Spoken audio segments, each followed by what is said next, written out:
Asosiasi Perusahaan Air Minum dalam Kemasan Indonesia atau ASPADIN telah berkoordinasi dengan Balai POM Republik Indonesia dan Kementerian Perindustrian terkait isu mikroplastik dalam air mineral.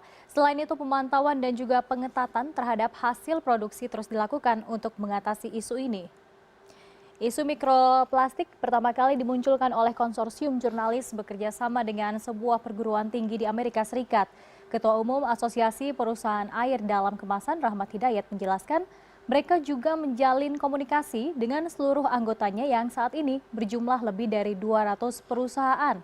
Pemantauan dan pengetatan terhadap hasil produksi pun terus dilakukan yang bekerja sama dengan Badan POM. Di dunia internasional juga belum ada konsensus ilmiah maupun metode uji baku atau standar yang diterima secara umum terkait mikroplastik.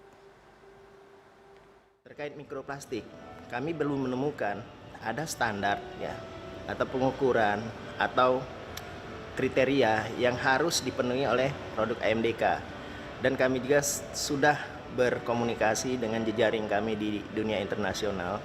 Sampai saat ini memang belum ada konsensus ilmiah maupun metode uji baku ataupun standar-standar yang diterima secara umum terkait mikroplastik pada pangan.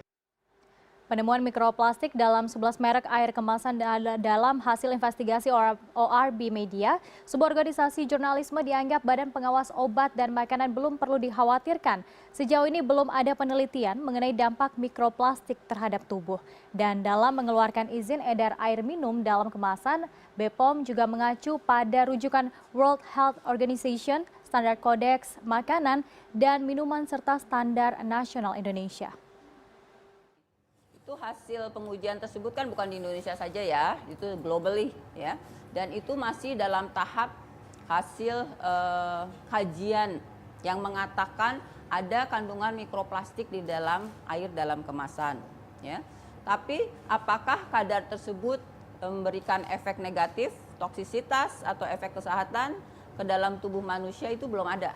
Pertama, pada saat pre-market ya, pada saat registrasi produk tersebut kita melakukan ya review ya terhadap kandungan yang ada di dalam air minum dalam kemasan yang terkait tadi itu standar yang SNI itu udah ini sekali ketat sekali ya, batasan mana yang masih aman itu belum ada batasan untuk mikroplastik karena ini kan baru ditemukan. Nah, lebih lanjut kita tunggu adalah apa efeknya, sampai sejauh mana kadar mana dibolehkan ada dan sampai sejauh mana di atas itu tidak boleh ada. Itu yang disebut dengan standar. Standar itu yang akan menjadi referensi kita, batasan yang kita pegang untuk dibolehkan ada di dalam air dalam kemasan yang diproduksi oleh satu pengusaha ya, satu produksi. Itu. Sebelumnya, Badan Kesehatan Dunia atau WHO memberikan tanggapan mereka terkait hasil temuan penelitian yang dilakukan oleh State University of New York dan organisasi jurnalistik ORB Media yang menemukan 90% merek air minum kemasan terkenal mengandung partikel plastik halus atau mikroplastik. Seperti yang dilansir dari surat kabar The Guardian, juru bicara WHO mengatakan bahwa walaupun belum ada bukti mengenai dampak mikroplastik terhadap tubuh manusia, namun temuan ini sangat memprihatinkan. Pihak WHO akan meninjau kembali temuan ini untuk mengidentifikasi lebih jauh dampak mikroplastik dalam air minum kemasan lewat penelitian yang lebih menyeluruh. Sejauh ini pihak ORB Media mengumumkan bahwa jenis partikel yang paling umum ditemukan adalah jenis polipropilena, yakni jenis plastik yang digunakan untuk membuat tutup botol. Partikel ini terkandung dalam botol air kemasan yang dipasarkan di 9 negara, termasuk Amerika, Tiongkok, dan Indonesia. $3.71